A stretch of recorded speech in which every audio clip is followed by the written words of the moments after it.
It's okay? Yes, sir. No, it's fine. Everything's good. All right, so we're about to go live now. Waiting on a notification.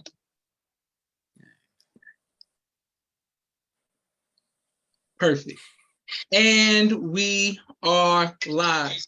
I want to thank everyone for tuning in to a very special edition of Off the Record on the People's Podcast this evening. We have an incredible guest with us tonight, one who's going to give us some amazing information as well as inspiration. And that is none other than our brother Elijah Karriem. First of all, assalamu alaikum, sir. Wa alaikum salam, brother. How you feeling? Feeling great, sir. And on behalf of myself, my family, and the viewing audience of the People's Podcast, we just want to thank you for taking time out of your busy schedule to come have a conversation with us. The first question that we would like to know, sir, is when did you first hear the teachings of the Most Honorable Elijah Muhammad? First off, I'd like to thank you for having me, brother. It's an honor, and as we all start off in the name of Allah, the most beneficent, the most merciful, came to us in the person of Master Farrakhan Muhammad, who intervened in our affairs in the person of Master Farrakhan Muhammad, and who raised up his messenger, Messiah, the Honorable Elijah Muhammad, and left with us the divine servant and the Honorable Minister, Min Farrakhan. I want to greet you and everybody in the greeting words of peace and paradise. Assalamu alaikum. But yeah, being born, we was born and raised in the Nation of Islam. Just to we was raised in the teachings, in the nation, but our father, when the Honorable Elijah Muhammad departed, he when he realized Wallace wasn't, he never stood with Wallace. He seen Wallace wasn't right. This is what he told me when I was younger, asking me, like in my early 20s. He told me when Wallace said, throw away the books and all that, he said, nah, this ain't the teachings. He said, it wasn't right. So he just raised us, upon his own understandings, So, he was born and raised in the nation. Oh, praise be to Allah. Yes, sir. Okay, great. Well, I've interviewed two of your sisters, constantly been performing and came on top 5, and you all have a unique name, Karriem. Where does that come from? Well, it's crazy. June 21st of 2014. We was on post, me and my younger brother Leroy, and to make a long story short, my brother was on, he was like 15, and so they had him holding the door for the minister. And one day you might have him on, so I'm gonna let him tell the story. But he spoke to the minister. The minister told his son to bring him to the room, and from there, the honorable minister was Farrakhan, named him and named the rest of our family Karriem. So that's how we got that name, Karriem. Excellent. All praises to Allah. Yes, sir. Powerful. Okay. Now, brother Elijah, many of us, we consider nation babies, people who grew up in the Nation of Islam or under the teachings of the Most Honorable Elijah Muhammad. We get to a certain point, most of the times out of high school, and we have to make a decision whether we're going to take our shahada on our own and accept the teachings or accept Islam on our own. What was it about? When did you have that aha moment to make the decision to say, I'm 10 toes down and I want to follow the teachings? All right. Well, that's crazy you said, because like I said, we was raised under the teachings, in the nation. But, my father, he, when the minister started rebuilding, because at one point in life, I was questioning myself and I was asking my father a lot of questions, and he just raised us on his own. So I came under the minister's guidance it's crazy, brother Joshua. It was like it's a long story. It goes from years. But I remember what really made me I had got shot when I was 19. And my oldest brother, he was soldiering. He was under the minister's guidance. And I remember I was just so depressed because, I was, as you say, 10 toes down. I was in the world heavy. And I just remember about my life. It was like, dang, I remember I said all that. I said, man, if I realized Muhammad was alive, my life wouldn't be like this. Because my father used to always say, if the messenger was here, how he would be, And I was just thinking that and I remember my brother just gave me this smile. He just gave me a smile that he always gives, like when he knows something that you don't know. And he was like, he ain't dead. And I was just like, was shocked. And so he gave me the book, Is It Possible that Elijah Muhammad is still physically alive? And I started reading that book, and that right there, that sparked a whole lot of events. But he gave me the one that was by Bernard Kushmir. I didn't know it was Brother Jabril at that time. So I gotta find this Bernard Kushmir guy. Because at that time I wasn't, convinced. But then I just started studying the teachings, man. I was just studying at one point.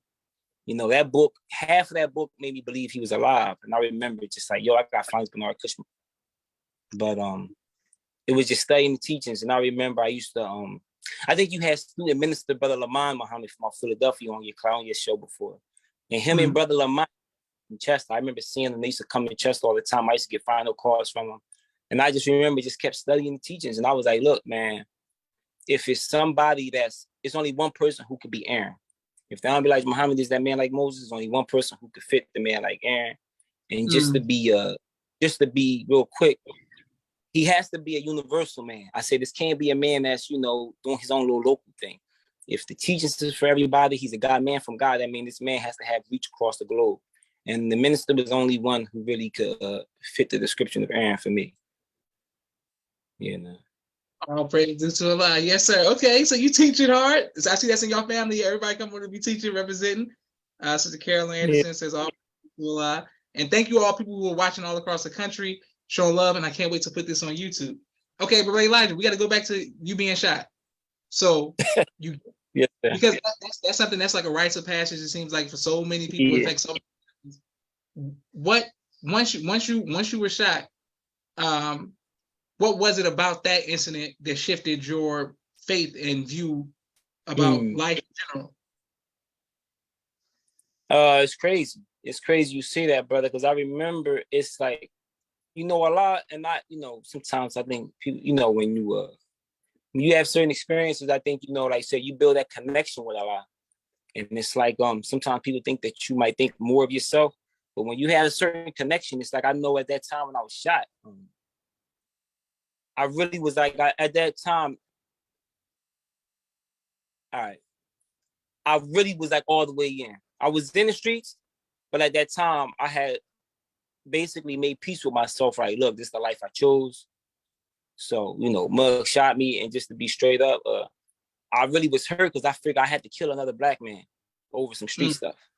So I really felt so bad because, my parents, they installed the teachings in us. My father the most, love for our people. My mom too, but she just instilled love for black people. So we always loved our people. So when I was just like, man, damn, this is it. Because it was the streets. We got to the point like it was on site, and it was like, look, I'm not gonna let them kill me. So I figured I'm gonna have to kill another black man. I was hurt. I felt depressed, and that's what made me say that, and that's what my brother, So I think it's because I probably reached my lowest in the streets. Because even then, at one, I was 17. They charged me as an adult. So I was trying to get my life together. I moved with my aunt down there to go play basketball, move out of Chester.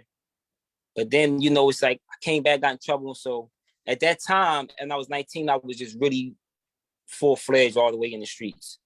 And so I think a lot of reached at my lowest. If that makes sense. Makes perfect sense. Yes, sir. Praise be to Allah. Okay, great. All right. So, man, that's powerful. People showing you love all across the country. But I have a question that I ask the people who live in LA, Chicago, New York, Atlanta now, DC, major cities where crime rate is high, right? So Chester seems like it's so crime, like it's just so much crime there. It's like rappers don't even be there from there. It's like, what makes people who live in crime-ridden cities, you go through something, but you stay there? What is it about? Like, what is it about you that makes you want to stay in Chester? Well, I'm getting out of here as soon as I can. First, but not. At one point, honestly, brother, I thought about leaving.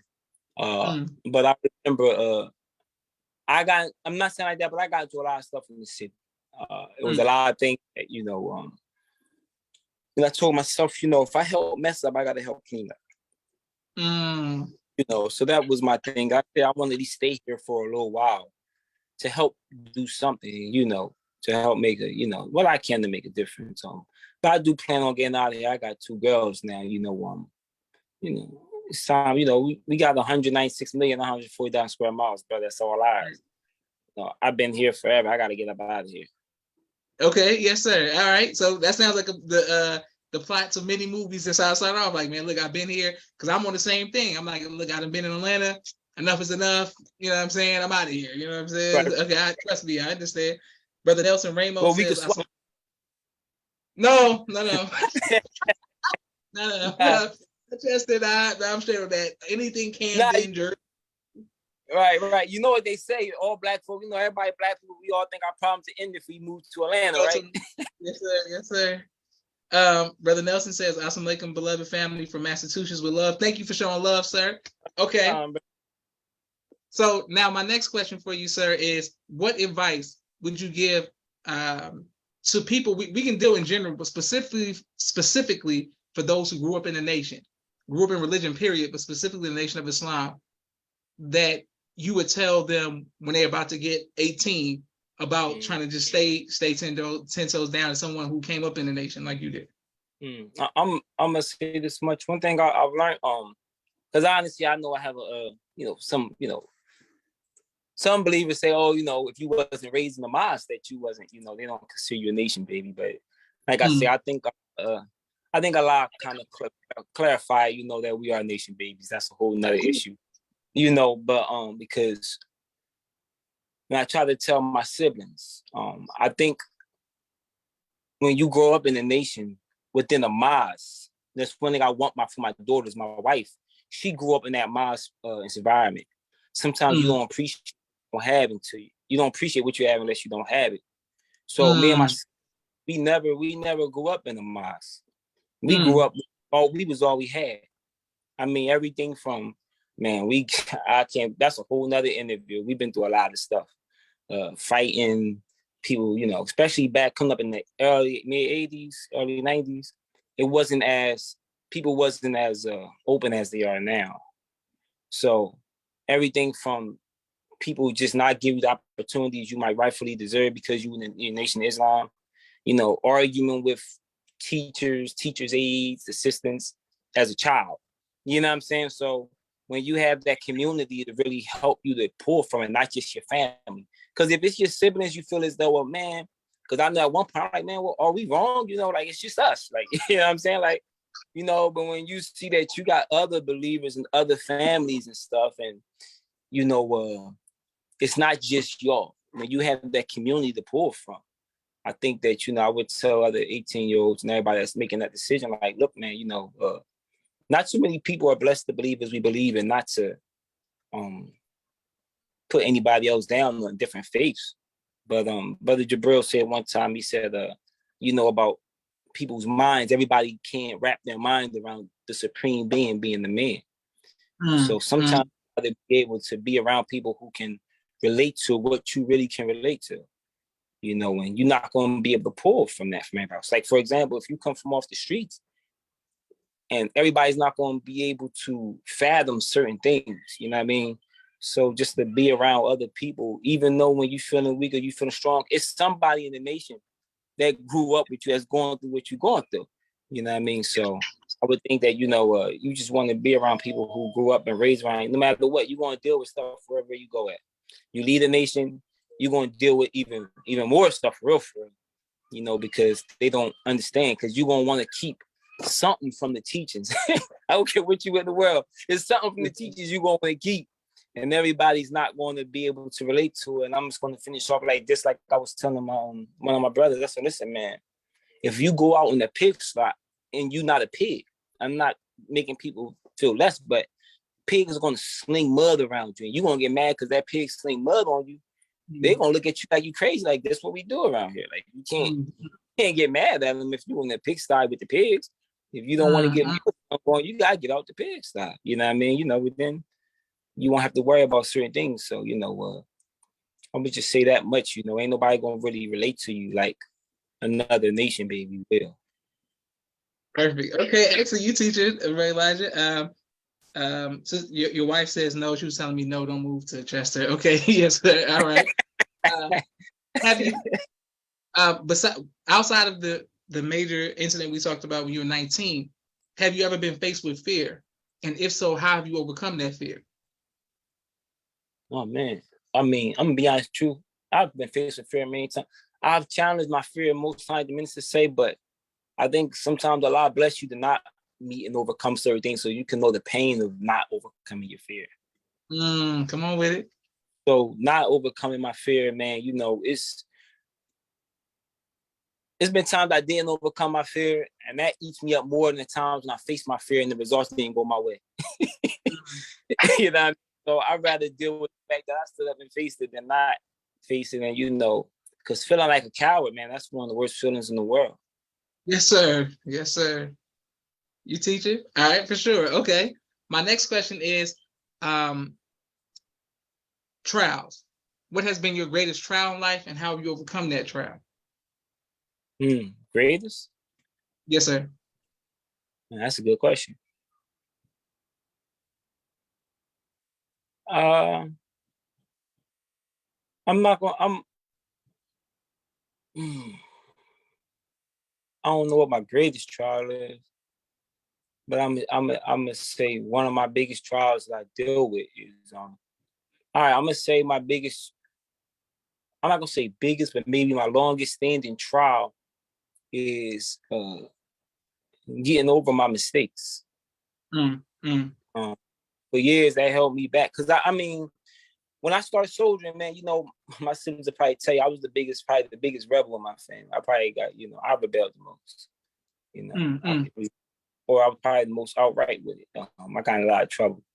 So as I got older, you know, me and my father, we really butted heads a lot, you know, because he was old school. He didn't let us play sports and stuff like that, you know, like, you know, I wanted to, you know, play basketball, football on teams. He ain't, you know, first mess up, my brother messed up, he pulled all of us out. So my mistakes of the past really kind of drug my feet, you know, because you try to be perfect. You don't want to mess up again. So I'm going to say one of my longest standing trials is forgiving myself. Yes, sir. Especially when you know better. I think it's different, like people saying I was talking about time. It's different when you don't know, when you know you're rebelling, it just sting a little different. It's a little different than when you think you're doing right and you do wrong, but you just outright rebel. You know, it's my favorite parable is the prodigal son. Yes, sir. Yes, sir. Go ahead, teach. Go ahead, teach. I in many ways, I think me and you are connected in that way, where I believe that I'm the most rebellious of my siblings. I would think I would cause my parents the most the most stress. It may be me. Perhaps I'm that. Yes, sir. Okay. What about your greatest joy in life? That's hey, brother Joshua. I got some. I mean, I could think of them. It's hard to say it. You know, getting named was beautiful, honestly, because that's one of the things I wanted to do when I died. I didn't want to just take a name, just take a name. I wanted to, you know, and the way the minister named this, you know, it was crazy. That's another story in itself, but it was crazy, you know. That was a beautiful joy. But you know, having my family and having children, man, that's another joy, because it was three things I wanted to do. I wanted to take it out my slave name. You know, I got that. I wanted to live a righteous life, raise a righteous family, and die the death of a Muslim. So far, man, those three things are the things I thought about, you know, things that outside of money that you really want. So I'm gonna say to getting a holy name and having a family, a believing family, you know, raise my family is a joy in my life. That is one thing that, you know, that's one thing that does bring me a lot of joy, you know. I mean, so I'm trying to those would be my answers. It's kind of hard to pick which one. Yes, sir. I understand. And your wife put the eyes in the comments, so we don't want to get you in trouble just in case you ain't say her first. You know what I'm saying? So what I want to do is no, she's part of my family, but I can't have my family without my wife, brother. My wife, it's crazy because, you know, I've been in courtships and there was always something. I didn't want to be vain in who I choose. So I said, look, man, I was wondering this myself. And I said, how will I know if that's real? I know physical attraction is something that's going to be. I know that's just real. But I figured, you know, how would I know if that's the one Allah has for me? And it came to my mind, I said, okay, she's going to say something that resonated with me. You know, And I remember when I met my wife, we was at a singles event. Matter of fact, you had Brother John and Sister Keisha on your show. Yeah, I watch your show, brother. But okay, they was throwing in the bank. Nah, because you have some beautiful interviews, brother. One of my favorite interviews is with Joshua Farrakhan and Brother Captain Wale. Oh, yes, sir. Yes. That was a powerful interview, but I didn't see all of them. That was one, but I met my wife and she said something, brother. It resonated with me. We wasn't even in courtship, but I had read Dr. Wesley's Understanding the Assault on the Black Manhood, Black Masculinity, and I was wired. I ain't gonna front, but that book had me wired. So I was feeling powerful. I was like, man, listen, I was eating my one meal, bean soup, my milk, my bread, and I was just like, look, and I was worried about women, but not like that. So listen, I just asked her, man, so what kept her in the teachings? And she just said it, but when she said it, it resonated with me. I said, that's what I want for me, you know. And so I say, yeah. So I don't want, my wife, she's definitely a blessing, man. She's very disciplined, because, I can, how you get sometimes that rebel tendency comes up and you get to, and she loves our nation. So without her, I don't think I'll be able to have that. I know I wouldn't be able to have a family that I like. Beautiful. All praise to Allah. And we're going to come back to some more relationship questions.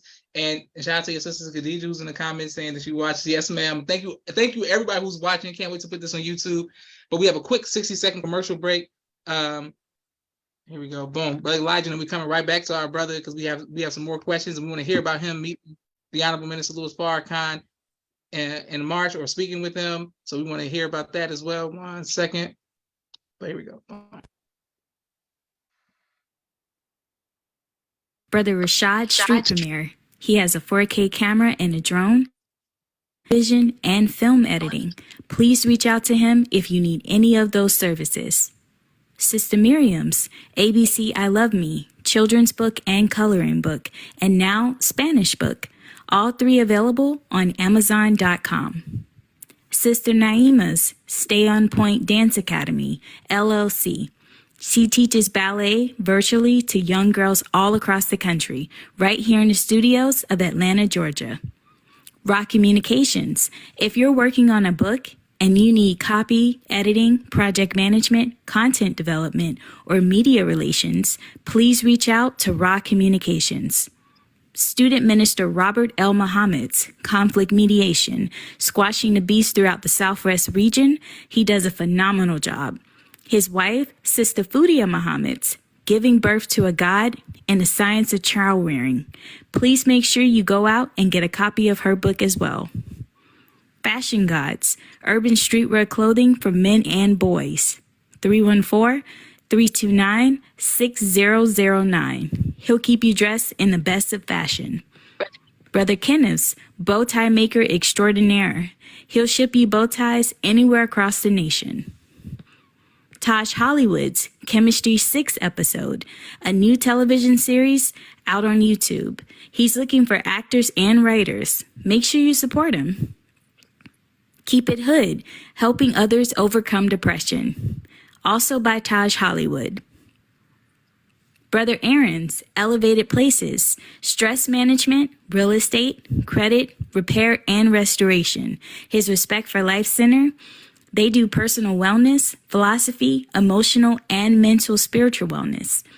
229-344-1474. Dr. Henry Carter's King Henry Turkey Legs, right here in Atlanta, Georgia. Brother Rashad Muhammad's COVID-19 Disinfected Cleaning Services, out of Chicago. Student Minister Sharif Muhammad's book, A Soldier in the Movement of Christ, available on adulsharif.com. And lastly, Brother Joshua Muhammad's book, Cleopatra, as well as No Father, No Excuse. Both of Okay, boom. Right back to our brother Elijah. And thank you everyone who's watching all across the country. Okay, Brother Elijah, so your family, as I affectionately call you all, the Jacksons, because there's like so many of y'all, I'm like, y'all deep, and your sisters always, they always promoting y'all family pictures. You breaking up, bro. Can you hear me? I can hear you now. Yes, sir. So you come from a big family.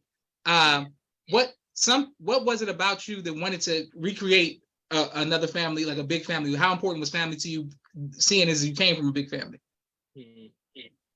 But the beautiful thing about growing up in the Nation of Islam is you realize that when you go, the only way, you're not going nowhere up in the sky. You reproduce yourself through your children. And I say Allah blessed us that our father, man, he had a real good grasp on his teachings. For this dispensation, I'm gonna be honest. A lot of things he taught us, came to fruition. The minister teaches on, and he just take us deeper into it. But he gave us a real good foundation. So it's like you understand that family. You live through your children. So the thing about me is, like I told my wife, I've never been in a serious relationship. Until I met my wife, 34. So, I always knew that if we get serious, I gotta have children with somebody I can pass these teachings on to, have as another believer. So family is very important. It's how you live on to the future. It really helps you navigate through this cold world that we in, man. A lot of people commit suicide, and a lot of people really. It's sad when you see people who don't have family, then you realize how important family really is. You teaching, yes, sir. My sister Naima sends the greetings as well. Islam, Naima. Thank you, everybody who's watching and continues to watch. And okay, so my next question for you, sir, is November. So we in Chicago. Most of Ms. Farrakhan speaking. How did it come about you meeting the minister, and how important was that for you? That's crazy that we met. Me and my brother Leroy. We drove down there together. Road trip. We drove down there, and the crazy part is, at one point, all right, if I don't say this, I will get in trouble. Because at one point, I'm like, man, maybe we shouldn't go, man. My brother was like, yo, because financially, he had it. But we sacrificed, we went anyway. My wife's like, listen, you go, you might be your last time, get a chance to see the Messiah. I'm like, all right, I'm gonna go. So me and my brother, we talk about going, we go. And we get down there and everything. We didn't get a chance to really, we like, dang, man, on the way back, I'm skipping a lot of stuff because I'm about to say stuff for certain things I can't say because, my brother get mad at me. But we get there and we finally decide. My brother wanted to stop and get chicken. I just wanted to get on the road, get home. But he want to stop and get Chicago chicken. He want to go somewhere in Chicago, because he like, man, we can eat stuff like places we got at home. We don't want to eat there. He want to eat somewhere specifically for Chicago. So we stopped getting something to eat. I really don't want to do it, but little bro, I go. He went to stop at the palace. In my mind, I'm like, look, man, we already been to the palace before. I'm really not trying to go. But he want to go. So he could tell that I'm feeling kind of and want to leave. And he like, all right, he's going to get out the car and take a picture.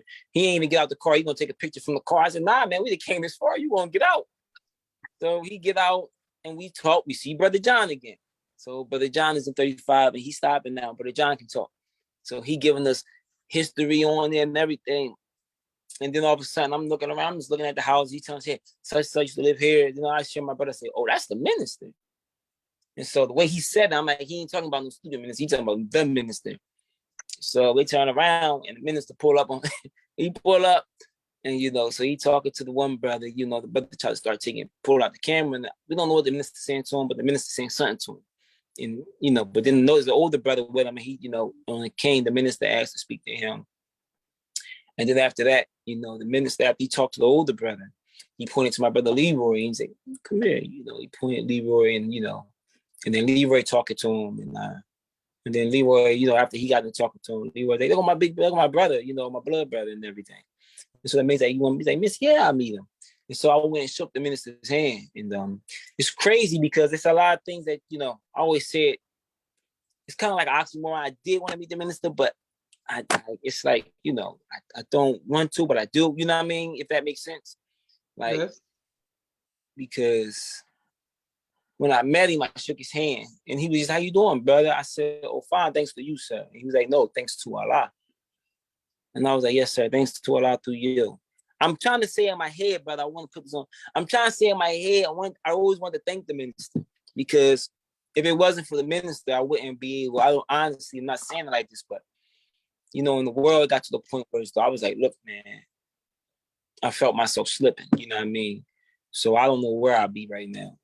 But it was through the minister that I got everything that I really love: a holy name, a family, the tools I need to overcome myself. But let me rephrase that, because the minister corrected me when I said, thanks to you, sir. I never intended on saying that. It was just usually I say all praise due to Allah. But I think Allah is showing me that even though he was the vessel, always keep my eye on him. Allah, not the minister. So I didn't have to really meet the minister to thank him. I could just thank Allah for the minister. And that's sufficient. So I think that's what Allah is showing me, that I really don't really have to meet the minister, even though, I thank Allah for him. He's the vessel, but there is no vessel without the God. So that's what I learned. Because I was that for a while, brother. I'm gonna be honest with you. As I ain't want the minister to think like, yo, man, like, oh man, I don't want, you're the minister. You don't want him to think that you worship him. And then when I say yes, Allah, thank Allah through you, I don't want him to think that I'm calling myself correcting him. I'm really trying to correct myself. You know what I'm saying? I'm correcting myself. I'm trying to let him know what I mean. Like, but you don't want to say the wrong thing. Your mind be racing. You know what I mean? That's my first time ever meeting the minister. So it was, it was good though. The minister has an aura. Before I came under the minister's guidance, it was like I just always want to look in. You look a man in the eyes, you can tell what they are. So I just want to meet the man. I just want to look in his eyes and just to make sure, just so I can feel good, make sure that I'm right. You know what I mean? Yes, it's crazy because when we was in Philadelphia 2011, that's when I was coming in and out, and it was a holy day, and I was like, I want to get close so I can see him. Man, don't you know a lot? They sat me down because you don't sit where you want to sit. We sit you. They sat me right in front of the beam. I said, man, look at this. I said, I can't see nothing. I said, you know what? I said, Allah, I got you. So I said, I see what you're trying to say. You know what I mean? Then I realized I probably was insulting the guy. Like, listen, man, don't play at me like that. You don't got to see him. If I give you signs, then you know what I mean? So I'm like, all right, I get it. That beam right there was the last thing. And, and I was like, all right, I'm just going to go ahead and stop soldiering and stop making excuses. But meeting the minister November 5th, it really did, it put me at ease for something. Now, that's something I won't talk about, because if it dealt with just me, I would talk about it. But it put me at ease with other things that I'm not at liberty to talk about right now, because it's not just me. But, meeting the minister really did, put me at ease at, where I'm at and everything. Beautiful. I know I see you. I see your face. You look like you know what I'm talking about, but it's just, it just put me at ease. That's all. Man, that's excellent. Powerful. Okay. People showing you love all across the country. And my sister Miriam says, Assalamu alaikum Islam in me. And then Sister Allison said, that's right. Our children are our legacy in more ways than one. Sister Sasha says, not behind the beam. And Sister Khadija is going deep. She said, you had that beam in your eye. Thank you, Sister Khadija. And then your wife says, praise be to Allah. He can't help it. The teachings are in him. Beautiful. Okay, excellent. Great. So people showing you love. Can't wait to put this on YouTube. Okay, so my next question for you, sir, is East Coast. You said you watched the show before, so you know that we're going to ask about music and all of that good stuff. So what's your favorite album of all time? Bro, I don't got no favorite. A favorite album? You know what the crazy part is, bro? I can't say what my favorite album is. It's hard. It's really hard to say my favorite album, because I could give you a top 10. I like, because it depends on what. He gives one of the 10. Can you give one of the 10? Listen, I got that. What's that? I mean, don't judge me, but I got that Bun B. That Bun. When I came home, I mean, when I came home from prison, you said Bun B? He put me onto that Bun B album. I used to bump that all the time. What's that? Can't go wrong with Bun B. Trill. Yes, sir. Yes, sir. My one, Jay-Z Volume 1. That's probably one of my favorite albums. Can't go wrong with Volume 1. Yeah, DMX first 2 albums. I know you're gonna say something about DJ with that one, but just so you know, you had to hear it from somebody. So you had to hear it from somebody. She gonna bring it up. big Locks fans, man. The Locks, that was, you know, Okay. LO, that was my, you know, they was my squad. I like them. Pac, I think Pac is the GOAT. Okay. So I got an array of, you know, albums that I love. So it depends on what mood and what time, you know, where I'm at in my life, you know. Because if you want to go back when I was in the world, you know, when I was a young boy, we used to listen to LOX. We used to house party, go to house parties all crazy. Okay. Then I got a certain age, it was just, I hate to say it, but you know, like I said earlier, don't be afraid. The minister said, don't be ashamed to testify where Allah brought you through. So when it was about selling drugs, making money, I was listening to Jay-Z. I mean, but when it came, like one thing about X, I love about X is X touch you from every angle. Yes, sir. So that's slipping. That's something that, you know, you could just, you know, so it depends on where I'm at in life. You know what I mean? Where I'm at, what mood I'm in. Perfect. All right. And of course, your sister is in the comments talking about he's gonna drop that top 10 anyway. So he's making me laugh. All right. But I was gonna ask you something about the East Coast, right? So I'm from the Midwest, right? So it's a place called Naperville, outside of Chicago. But I used to like Young Guns, right? And it's like I've never heard nobody from the East Coast ever like, yo, I like Young Guns. So I don't know, maybe it's like they didn't hit right. I don't know what happened. Like maybe it was it wasn't a thing to y'all, or no? Yeah, nobody like Young Guns. I'm be honest with you. I like Young. I'm from Chester, Philly's right up the street, so I like Young Guns. But you know, I mean, it was alright. It was alright. It's just I was more of a LOX D Block type boy. Yes, you know, the fact that you said Bun B, because Bun B got that song "I'm Cold" on there, which with him and Lil Wayne was one of my favorite songs. So yeah, I'm a big Bun B UGK, yeah, for sure. All right, and people in the comments showing you love it. Scarface, you ain't wrong, Scarface. Yeah, man. Listen, man, you gotta like the legends. Yes, sir. Yeah. All right. So my next question that I wanted to ask you, sir, is, we spoke about the Nation Babies because now the people's comments are helping me come up with the last question I wanted to ask you. You've been teaching this whole time. Will you ever go into the ministry? I've been opening up at Chester for about. I've been opening up in Chester for some while. What's that? Before 10, 15. I mean, maybe around that time, yeah. Nice, maybe 5-7 years. So I've been opening up for a while. You know, so I guess I'm in the ministry. I've never been to none of the classes. Not that I dodged class and not like that. Because for my first 5 years in the ranks, I never missed that FOI class. Not one. So it's the way it happened, you know, we got a small study group.